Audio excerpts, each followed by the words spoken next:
My husband stood up at our 10th wedding anniversary party, raised his glass, and thanked my younger sister for always being there when I couldn't count on my wife. Everyone laughed. I was the only one who realized he wasn't joking. My name is Emma Carter. I'm 36 years old, and until 8 months ago, I thought loyalty was something you earned by giving people everything you had. I was wrong. If you're wondering whether my husband was having an affair with my sister, yes. But that's not the story. The affair only explained who betrayed me. It didn't explain why. That part was so much worse. I met Ryan when I was 24.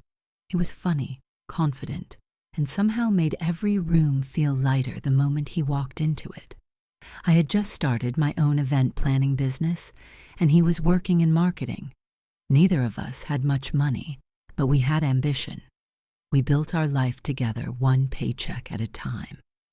10 years later, my company organized weddings, charity galas, and corporate events across Illinois.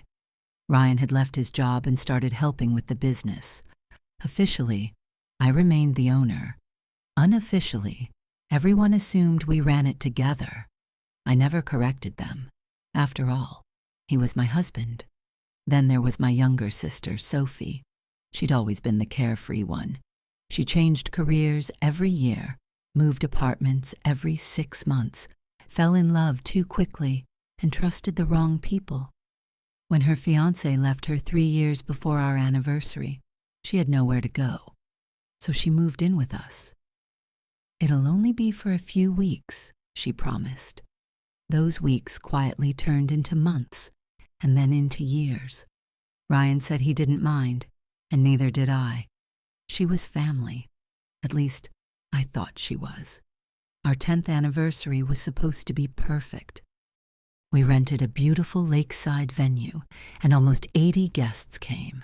Friends, clients, employees, and even people who had watched Ryan and me build our company from nothing. Halfway through dinner, Ryan stood up with a champagne glass. "I just want to thank everyone for supporting us." Everyone applauded. Then he smiled toward Sophie, and especially Sophie. She looked embarrassed. "Because you've been there during the hardest months of my life." People smiled politely, but I felt something twist inside my stomach. "Hardest months," Ryan continued. "You reminded me what unconditional support looks like." Sophie wouldn't look at me. She kept staring at her plate, and I suddenly realized she hadn't looked me in the eyes all evening. The applause started again, and I joined in, smiling, pretending, because I had no idea what was happening. 3 days later, I found out, not because of lipstick, not because of perfume, and not because I caught them together, because of a receipt. Ryan had asked me to print an invoice from his laptop while he was in the shower. The printer jammed. As I cleared the queue, another document appeared, a hotel confirmation. 1 room, 2 guests, weekend package, exactly 1 month before our anniversary. The names listed underneath made my hands go numb. Ryan Carter and Sophie Bennett. At first, I honestly believed there had to be another explanation. Maybe they booked rooms for a work conference. Maybe the hotel made a mistake. Maybe. Then I noticed the words, romantic couples package, breakfast in bed, spa reservation, late checkout. I didn't cry. I simply closed the laptop exactly the way I'd found it. That evening, I asked Ryan one question. "Were you at the Grand Harbor Hotel last month?" He froze, only for a second, but it was enough. "I had a client meeting." "With Sophie?"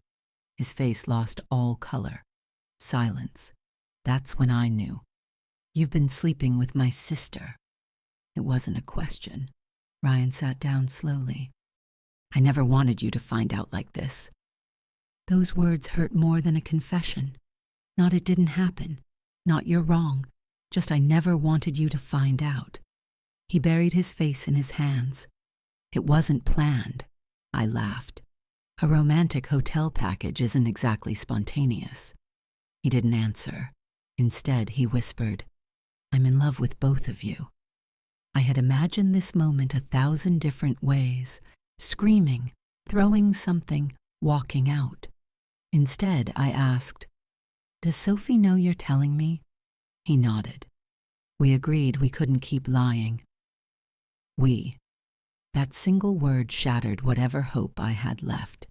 They hadn't made one terrible mistake. They had discussed it, planned it, and agreed on what to say. Ryan reached toward me. "I don't want a divorce." I stared at him. "What?" "I love you." "You just admitted you're sleeping with my sister." "I know." "And you don't want a divorce?" "We can work through this." I honestly thought he was joking. Then he added something even stranger. "Your business needs stability right now." I frowned. My business? Clients panic during messy divorces. There it was.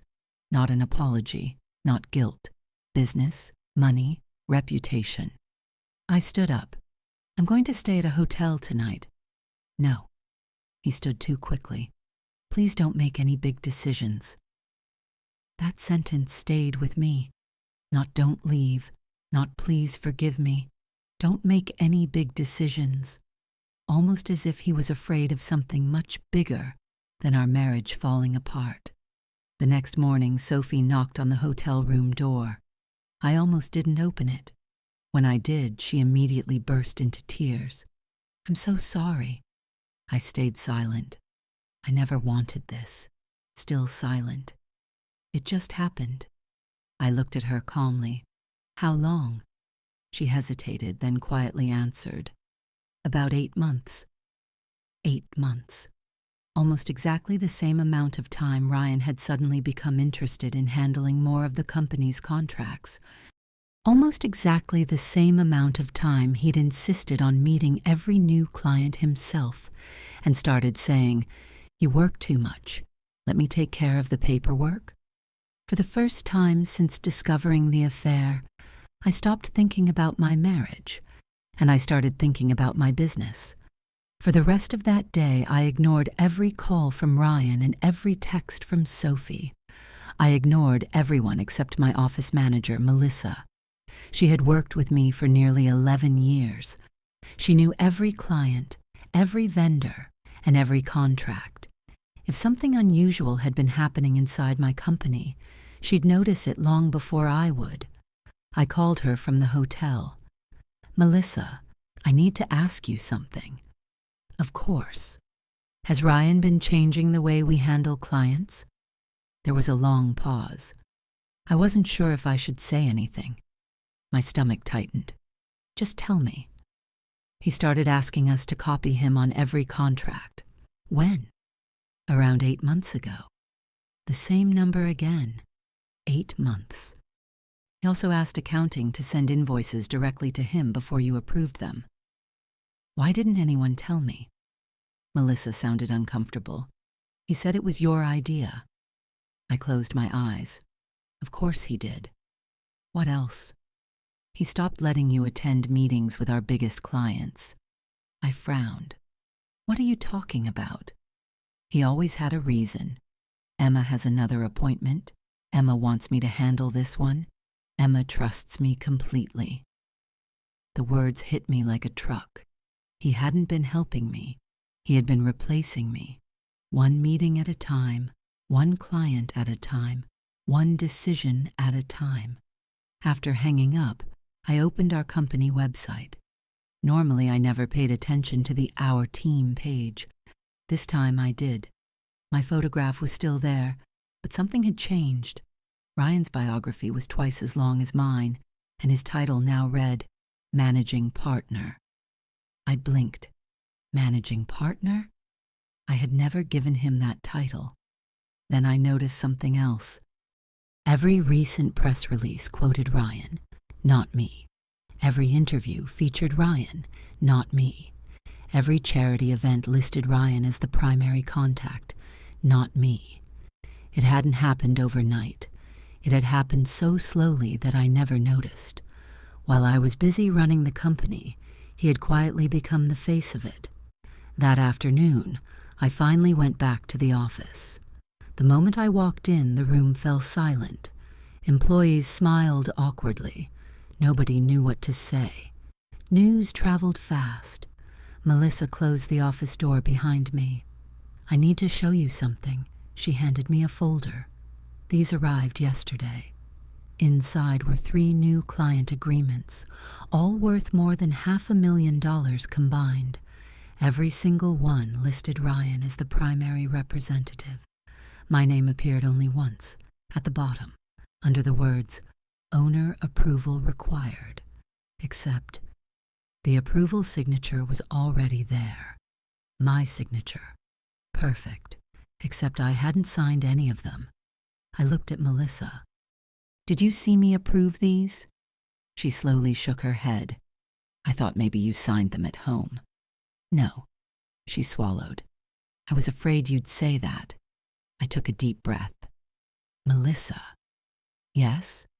"From this moment on, nothing leaves this office without coming directly to me." She nodded immediately. "Understood. And don't tell Ryan we had this conversation." "I won't." As she turned to leave, she stopped in the doorway. "Emma." "What?" "I've worked for you a long time." "I know. I don't think this affair is the real problem." I looked at her. Neither of us said another word, because we were both thinking exactly the same thing. Ryan hadn't fallen in love with my sister. He had found someone willing to help him convince the world that he no longer needed me. That evening, I did something Ryan never expected. I went home, not to forgive him, not to argue, to watch. People reveal more when they think they've already won. Ryan was in the kitchen making dinner as if nothing had happened. When he saw me, he smiled carefully. "I wasn't sure you'd come back." "I live here." He nodded. "Can we talk?" "Sure." We sat across from each other. For almost a minute, neither of us spoke. Finally, he sighed. "I know I destroyed your trust." "Yes." "I know I hurt you." "Yes. But I don't want to lose everything." There it was again. Everything. Not you. Everything. "Our marriage?" I asked. "Our life." Interesting answer. Before I could say another word, the front door opened. Sophie walked in carrying grocery bags. She froze the moment she saw me. I didn't know you were here." I smiled politely. "It's my house." An awkward silence filled the room. Ryan quickly stood up. "I asked Sophie to come because I thought we should all talk." I almost laughed. The 3 of us? Like some kind of therapy session? Sophie slowly sat down across from me. Her hands were shaking. "I know you hate me." "I don't." She looked surprised. "I just don't trust either of you anymore." Neither of them argued. That silence told me more than any confession. Ryan leaned forward. "We don't have to decide everything tonight." "I agree." "We should wait until emotions settle." "I agree. And please," he looked directly into my eyes, "don't tell our clients anything yet." There it was again. Clients. Business. Not once had he asked how I was sleeping, whether I had eaten, or whether I was okay. Everything kept coming back to the company. I stood up. "I'm tired." As I walked upstairs, I heard them whispering in the kitchen, very quietly, too quietly to understand the words. But I didn't need to. The fact that they immediately started whispering was enough. The next morning, I left the house before either of them woke up. Instead of going to the office, I stopped at one of our biggest clients, a luxury hotel chain. We had worked together for almost 6 years. Their marketing director, Linda, greeted me warmly. "Emma, this is a surprise." I was nearby. We chatted for a few minutes before I casually asked, "How have things been with Ryan?" She smiled. "Oh, he's wonderful. He handles almost everything now." Almost everything. I thought I still handled this account. Linda looked confused. You used to, but Ryan said you wanted to step back. My smile disappeared. He said that? About 6 months ago. He told us you wanted to focus on family. I felt my heartbeat quicken. I never said that. Linda frowned. I assumed it was true. She opened her email. Actually, after a few seconds, she turned the monitor toward me. There it was, an email from Ryan. Emma has decided to reduce her involvement in daily operations. Going forward, I'll be your primary contact for all strategic decisions. He had sent it using my company's official email domain. Every client would believe it came with my approval. Linda looked uncomfortable. Emma, I never authorized this. Her expression changed immediately. I'm so sorry. I forced a smile. It's not your fault. As I drove away, one thing became painfully clear. Ryan hadn't been trying to steal my company on paper. He had been doing something much smarter. He was stealing my reputation, one client at a time, one relationship at a time. By the time I realized what was happening, everyone already believed he was the person truly running the business. And that meant if we divorced tomorrow, most of my clients would probably follow him, not because he owned the company, but because they thought he was the company. The realization stayed with me for the rest of the day. Ryan didn't need to forge ownership papers or steal the company legally. If enough clients believed he was the real reason for our success, they'd leave with him voluntarily. That would destroy me just as effectively. By the time I reached my office, I had stopped thinking like a wife and started thinking like a business owner. Melissa, I called. She appeared almost immediately. I need a favor. Anything. I want a list of our 20 biggest clients. She handed it to me within minutes. I recognized every name. Families whose weddings I'd planned, companies I'd worked with for years, people who trusted me. One by one, I started calling them. Not to talk about Ryan, not about the affair. I simply thanked them for their business and asked how things had been. By the 5th call, I noticed a pattern. Every client kept saying almost the same thing. Ryan has been incredible. Ryan really stepped up. Ryan told us you wanted to slow down and focus on your personal life. I had never said any of those things. Someone had been rewriting my story, and everyone believed it. Around noon, Melissa knocked gently on my office door. Emma, you have a visitor. I looked up. Sophie. She stood in the hallway looking exhausted.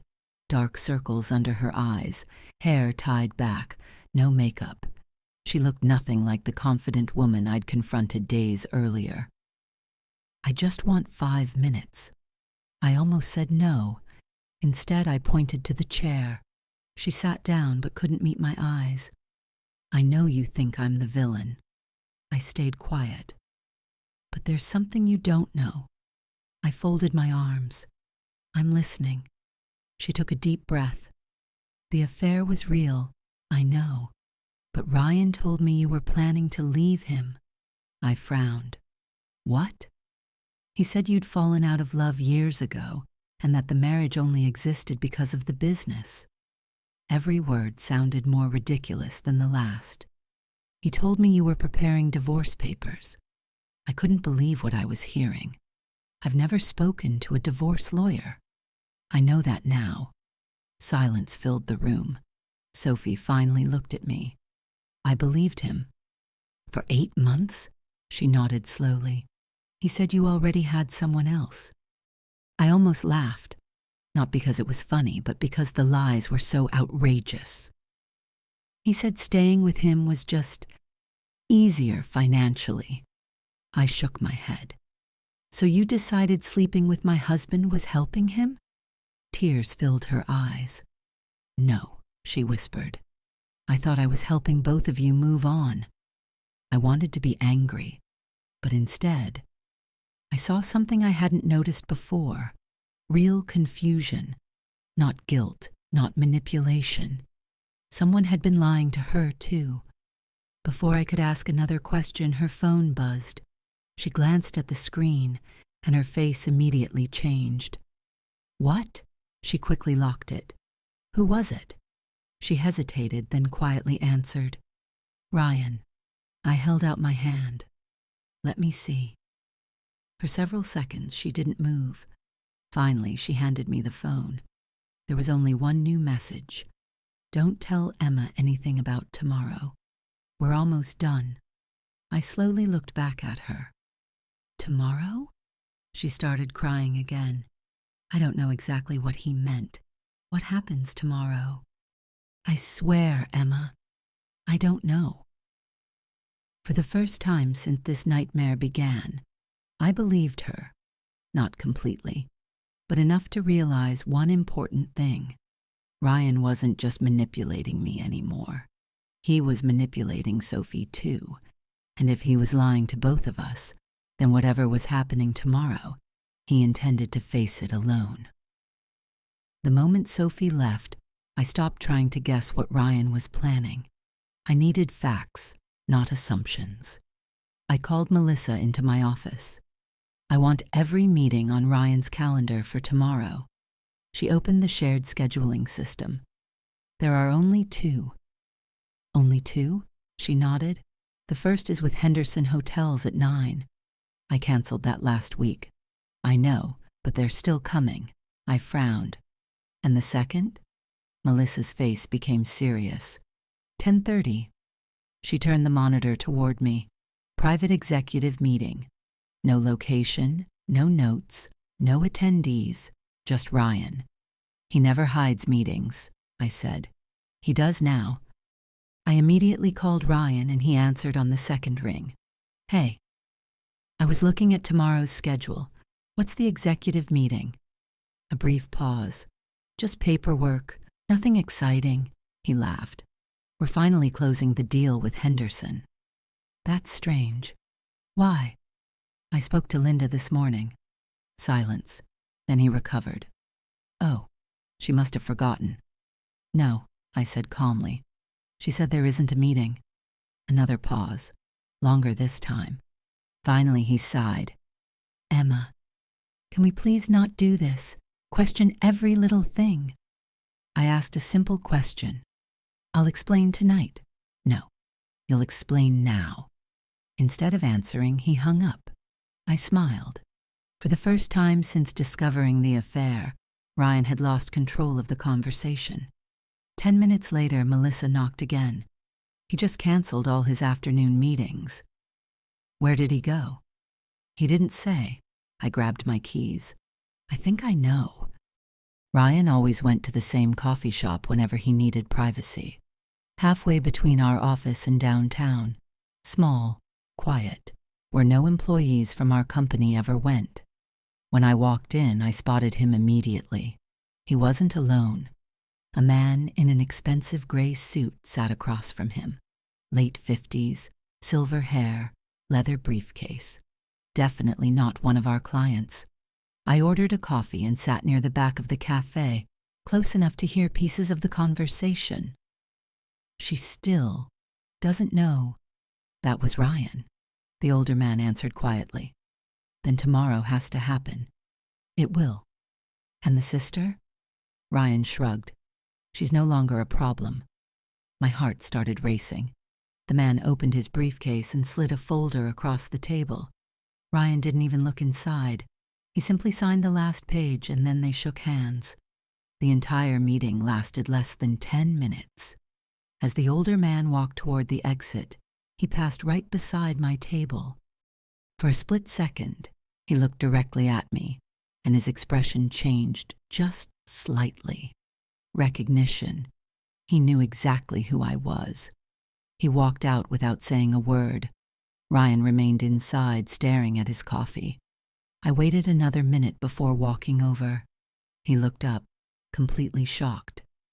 Emma. I sat down across from him. Who was that? He blinked. A client. No, try again. He looked toward the window. You've been following me? I asked who he was. Ryan leaned back in his chair. It doesn't matter. It matters enough for you to lie about tomorrow's meeting. His jaw tightened. You're making this harder than it needs to be. Those words instantly caught my attention. Harder. Not sadder. Not more painful. Harder. For who? He didn't answer. I stood up. I'll find out myself. Just as I turned to leave, Ryan quietly said, You really should have accepted my apology. I looked back.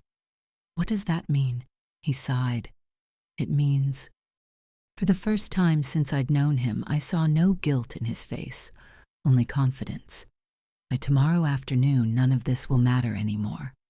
He smiled, not warmly, not lovingly, but like someone absolutely certain they had already won. The drive back to my office felt strangely calm. Ryan's last words kept replaying in my head. By tomorrow afternoon, none of this will matter anymore. He hadn't sounded nervous. He'd sounded relieved. People only speak like that when they believe the outcome is already decided. When I arrived, Melissa was waiting outside my office. You look pale. I just met someone. Who? I don't know. I described the older man from the coffee shop. Gray suit, silver hair, leather briefcase. Melissa frowned. I've seen him before. My heart skipped. You have? She nodded slowly. He was here last month. He spent almost 2 hours with Ryan in the conference room, 3 weeks before your anniversary. 3 weeks. Everything always seemed to happen just before something else. Ryan was always one step ahead. Melissa opened the visitor log. There. The man had signed in as Daniel Brooks, company, Brooks Capital Partners. I searched the name online, and within seconds the website appeared. Investment consulting, business acquisitions, corporate restructuring. I clicked on the About Us page. Daniel Brooks wasn't an investor. He specialized in helping business owners sell companies. Sell companies. A cold feeling settled over me. Ryan wasn't trying to steal my business. He was trying to sell it. I immediately called my attorney, Rebecca. I think I know what's happening. 5 minutes later, she was in my office reading everything I'd found. When she reached Brooks Capital's website, she nodded. This makes much more sense. What does? Ryan doesn't need to own your company forever. He only needs to control it long enough to convince a buyer he's the person in charge. And after the sale, he walks away with the money. I felt sick. But he doesn't own it. Rebecca looked at me. He doesn't, Rebecca said. But if he convinces a buyer that he has your authority, the buyer won't realize anything is wrong until after the deal is signed. Melissa suddenly interrupted us. Emma. What? She was staring at her computer. I think I found tomorrow's meeting. What do you mean? It isn't on Ryan's calendar. It's on the conference room calendar. She turned the screen toward us. 10:30 a.m. Confidential acquisition meeting. Number of attendees, 5. One attendee name was visible, Daniel Brooks. Rebecca smiled. They're bringing the buyer to your office. So tomorrow is the sale. I think tomorrow is the presentation, the one where Ryan convinces investors he's the company. I stood up immediately. What do we do? Rebecca closed her laptop. We don't stop the meeting. I frowned. What? We let it happen. They'll steal everything. No. She looked directly at me. They think tomorrow is the day they win. Let's make it the day they discover they never had the authority to sell anything. For the first time in days, I wasn't afraid of tomorrow. I was looking forward to it. The next morning, I arrived at the office an hour early. Ryan wasn't there yet, nor was Daniel Brooks, only Melissa and Rebecca. Rebecca placed a slim folder on my desk. I barely slept, I admitted. She smiled. Good. Good? Tired people stop pretending. Today, I want you to be completely honest about everything. At exactly 9:47, Ryan walked into the office carrying 2 coffees. He looked surprised to see Rebecca. "You again," she smiled politely. "Good morning." He ignored her and turned to me. "I thought we agreed to keep lawyers out of this." "We never agreed on anything," he sighed. "Emma, today is important. I don't want us embarrassing each other." That sentence told me everything. Not hurting each other. Embarrassing. His biggest fear wasn't losing me. It was losing the deal. At 10:25, 3 luxury SUVs pulled into the parking lot. Daniel Brooks stepped out first, followed by a man and a woman in business attire, and another younger man carrying a laptop. Ryan immediately walked outside to greet them. Through the conference room window, I watched him shake hands, laugh, and pat Daniel on the shoulder like they were old friends. 5 minutes later, everyone gathered around the conference table.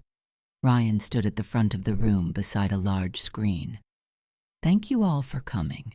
He clicked to the first slide, and the company logo appeared, Carter Events. "My wife, Emma, founded this company." He smiled toward me. "But over the past several years, I've been responsible for day-to-day operations, strategic growth, and client development." I stayed silent. He continued speaking for nearly 15 minutes.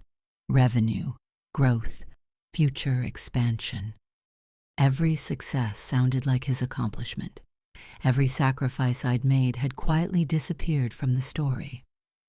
Finally, Daniel looked at me. "Mrs. Carter." "Yes?" "We've heard a great deal about your company, and we've also been told your husband has full authority to negotiate today's transaction." Ryan answered before I could. "That's correct." I slowly turned toward him. "No." The room became silent. Ryan forced a smile. "Emma." "No," I repeated calmly. "He doesn't." Daniel frowned. "I'm sorry?" "I never authorized anyone to negotiate the sale of my company." Ryan laughed nervously. "I think there's been a misunderstanding." "There hasn't." I reached into my bag and placed a single document on the table. The original Articles of Organization, filed the day I created the business. Rebecca slid another document beside it, the operating agreement, showing only one managing member, Emma Carter. Daniel looked from the papers to Ryan. "I was told—" Ryan interrupted. "Those are outdated." Rebecca finally spoke up. "No. These certified copies from the Secretary of State were issued yesterday." Daniel picked them up, his expression slowly changing. He looked back at Ryan. "You said ownership had already been transferred." Ryan didn't answer. Daniel looked at the younger man with the laptop. "Open the due diligence file." Within seconds, every document Ryan had provided appeared on the screen. Rebecca stood up.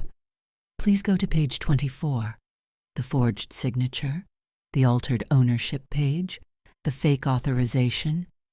Rebecca spoke calmly. "Notice something interesting?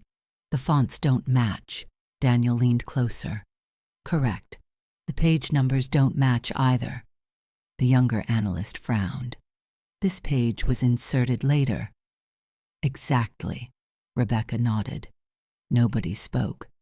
Ryan looked around the room, realizing for the first time that nobody was on his side anymore. Daniel slowly closed the folder and looked directly at Ryan. "I have one question.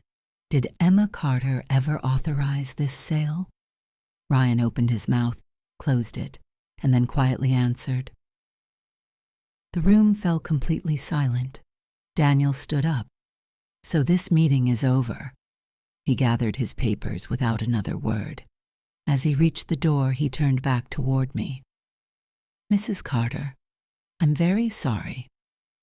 "I appreciate that." He glanced once more at Ryan. "And if these documents are forged—" He didn't finish the sentence. He didn't need to. Everyone in the room already knew what would happen next. Ryan had spent months convincing everyone he was the company. In less than 5 minutes, he'd lost every bit of credibility he'd built. Ryan didn't move. For the first time in our 15 years together, he looked genuinely lost. Daniel tucked the documents into his briefcase. I don't appreciate having my firm's time wasted. Ryan finally found his voice. This isn't what it looks like. Daniel stopped. No? Ryan pointed toward me. Emma's emotional right now. She just found out about our personal situation. I couldn't believe he was still trying. Daniel looked at me. Is there something you'd like to tell me, Mrs. Carter? Yes, I stood up. My husband has been having an affair with my younger sister for 8 months. He admitted it 4 days ago, and he also spent those same 8 months telling clients I was stepping away from the company. He never had my permission. The younger analyst immediately opened his laptop again. I'm looking through the client communications. Daniel, there are dozens of emails. He turned the screen around. Every email came from Ryan. Emma wants me to take over this account. Emma is reducing her workload. I'll be handling future negotiations. Daniel read 3 of them before slowly shutting the laptop. You represented yourself as the acting head of a company you didn't control. Ryan tried to interrupt. I was helping my wife. No, Daniel's voice became noticeably colder. You were misleading prospective buyers. The room fell silent again. Ryan looked at me. Emma, please, I can explain. I shook my head. No. He took 1 step toward me. I never wanted to hurt you. I laughed quietly. You keep saying that. It's true. No. I looked him directly in the eyes. You never wanted to lose. For a second, I saw the old Ryan, the man I'd married. Then he looked away because he knew I was right. At that moment, the conference room door opened and everyone turned. Sophie stood there looking terrified. I came as soon as Melissa called. Ryan's face changed instantly. What are you doing here? She ignored him and walked straight toward me. Then she did something none of us expected. She handed me an envelope. I found these in Ryan's desk last night. Ryan's face went completely white. What did you do? I was looking for my passport. You had no right. I know, she interrupted him, but neither did you. Inside the envelope were printed personal emails Ryan had been writing to Daniel Brooks for months. One message immediately caught my attention. Once the acquisition is complete, Emma won't have any reason to stay involved. Clients already see me as the business. Another. Sophie's useful because Emma trusts her. She still has no idea what's happening. Then another. Don't worry about the affair. It keeps everyone's attention away from the real objective. I slowly lowered the papers. The room was completely silent. Daniel looked at Ryan with open disbelief. You used your own affair as a distraction. Ryan didn't answer because there was nothing left to say. Everything was right there in his own words. Sophie quietly wiped away a tear. I thought he loved me. Ryan looked at her. I did. No, she shook her head. You loved what I could help you take. For the first time since she'd confessed the affair, I believe she understood the damage she'd helped cause. She looked at me. I'm sorry. I know. I finally understand why. Ryan stood there alone. No buyer, no deal, no excuses, and no one left standing beside him. And somehow, that looked like the first real consequence he had ever faced. Ryan slowly looked around the room. No one spoke. Daniel Brooks was the first to break the silence. I think this meeting is over. He closed his briefcase, then looked directly at me. Mrs. Carter, I apologize for believing this transaction was legitimate. You don't owe me an apology. No, but I do owe you something else. He turned toward Ryan. My firm keeps records of every communication related to a proposed acquisition. We'll be preserving every email, every draft, and every message exchanged during this process. Ryan's eyes widened. He immediately understood what that meant. Evidence, months of it. Daniel walked out without another word, and the two analysts followed him. Within seconds, the conference room was almost empty. Only Ryan, Sophie, Melissa, Rebecca, and me. Ryan looked at Rebecca. "You planned this." She smiled politely. "No, you did. You just assumed no one would notice." Ryan turned back to me. "We can still fix this. Our marriage, our business, our future." I stared at him. "Ryan, you didn't destroy our marriage when you slept with my sister." His eyes filled with hope. Then I finished the sentence. "You destroyed it months before that. The affair wasn't the moment you betrayed me. It was the moment you admitted who you'd already become." Silence. He looked down at the table, and for the first time since I'd known him, he had no answer. Sophie quietly stepped forward. "I'll move out today. I think that's best. I don't expect forgiveness, but I wanted you to hear this from me. I never wanted your life. I wanted someone to choose me. I just didn't realize he wasn't choosing anyone." Ryan closed his eyes. Sophie picked up her purse and slowly walked toward the door. Just before leaving, she stopped.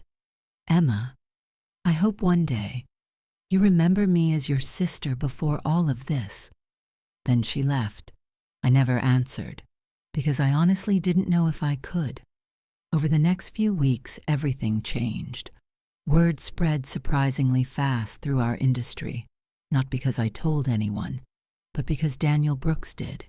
He quietly informed every potential investor that the proposed acquisition had been canceled due to false representations. Ryan's reputation collapsed almost overnight. Several clients called me personally, not to leave, but to apologize. Many admitted they'd believed Ryan when he said I was stepping away. One by one, they renewed their contracts directly with me. Melissa became our director of operations, a promotion she had earned years earlier.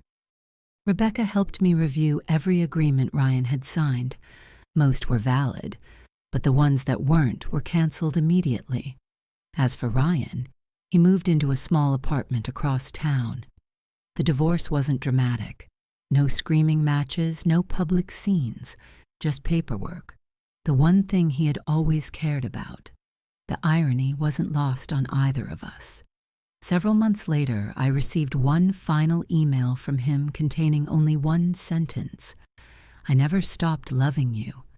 I read it once, then deleted it, because I finally understood something that had taken me far too long to learn.